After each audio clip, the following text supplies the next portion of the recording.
मध्य प्रदेश विधानसभा चुनावों में इस बार दल बदलू प्रवृत्ति के लोगों की बड़ी डिमांड है। जो भी दल बदलू मिजाज रख रहे हैं लीडर, उनको लगभग सभी पार्टियों से खूब आओ भगत के साथ तवज्जो मिल रही है। ये बात सुनने में थोड़ी अटपटी लग सकती है, लेकिन कुछ तथ्य आपको बताते हैं जो आपको भी ये सोचने पर मजबूर कर देंगे। एमपी चुनाव में कभी भी दल बदल करने वालों को महत्व नहीं मिला, तवज्जो नहीं मिली, लेकिन साल 2020 में दल बदल से कांग्रेस की सरकार बनने के बाद इसे खूब हवा मिलने लगी। इस चुनाव में तो छोटे बड़े सभी दलों ने दल बदलुओं को हाथों हाथ लेकर मैदान में उतारने का फैसला लिया है। टिकटें खूब बांटी हैं। कांग्रेस ने दूसरे दलों से आए 13 तो बीजेपी ने 16 उम्मीदवारों को प्रत्याशी बनाया है, जिन पर दल बदलू का तमगा लगा हुआ है, टैग लगा हुआ है। कुछ तो ऐसे उम्मीदवार भी इस बार मैदान में हैं जो 2 से अधिक दलों में रह चुके हैं, तो कुछ ने हर चुनाव में दल बदल लिया। इसमें सबसे बड़ा एग्जाम्पल मैहर विधानसभा सीट के प्रत्याशी हैं नारायण त्रिपाठी। वो निर्दलीय सपा, कांग्रेस और भाजपा में रहने के बाद अब विंध्य विकास पार्टी से चुनाव लड़ रहे हैं। रीवा से ही सेमरिया विधानसभा सीट है। कांग्रेस प्रत्याशी हैं अभय मिश्रा। पिछले 3 विधानसभा चुनाव में हर बार दल बदल कर मैदान में उतरे। वो भाजपा के विधायक भी रह चुके हैं और अब कांग्रेस से ताल ठोक रहे हैं। सिंगरौली से कांग्रेस प्रत्याशी रेणु शाह पहले सपा फिर बसपा और अब 2 बार से कांग्रेस से चुनाव लड़ रही हैं।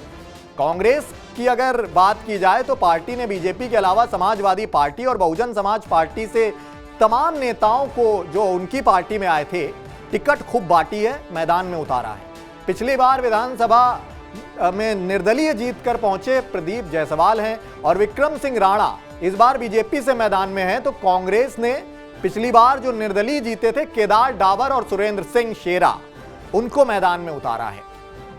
नेताओं की भागदौड़ का बहुजन समाज पार्टी, मायावती की पार्टी भी खूब लाभ ले रही है। पार्टी ने बीजेपी और कांग्रेस से आए कई बड़े नेताओं को बड़े मौके दिए हैं। चुनाव लड़ाने में बिल्कुल भी देरी नहीं की। यहां तक कि कुछ सीटों पर बीजेपी कांग्रेस के विधायक भी, पूर्व विधायक जो हैं, वो बसपा के टिकट से ताल ठोक रहे हैं शिवराज सिंह चौहान के गढ़ में, जिससे मामला अब त्रिकोणीय टाइप का हो चला है। चुनाव के चंद पहले इस तरह की उथल पुथल पहली बार देखने को मिली है। सभी दलों ने पुराने कार्यकर्ताओं की नाराजगी की परवाह किए बिना दूसरे दल से आए नेताओं को गले लगा लिया है। इसके चलते कुछ प्रत्याशियों को विरोध का भी सामना करना पड़ रहा है। बीजेपी से कांग्रेस में गए हैं दीपक जोशी। उनको कार्यकर्ताओं ने काले झंडे दिखाए और गाड़ी में तोड़फोड़ तक कर डाली। इसी तरह से रीवा की त्योंथर विधानसभा सीट है, उसमें कांग्रेस से बीजेपी में गए थे सिद्धार्थ तिवारी। उनका भी खूब विरोध हो रहा है। अब तो चुनाव परिणाम आने के बाद ही यह साफ हो पाएगा कि दल बदल कर चुनाव में उतरे प्रत्याशी जो हैं वो कितना सफल हो पाते हैं।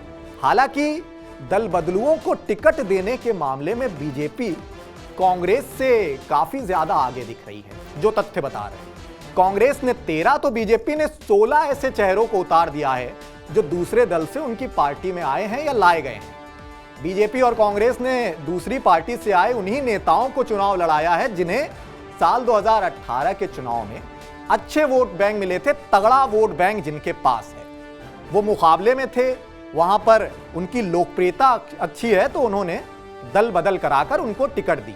इसके अलावा जातिगत और क्षेत्रीय समीकरण पक्ष में होने के कारण भी इन्हें प्रत्याशी बनाने में देर नहीं की गई। अब आम आदमी पार्टी की बात।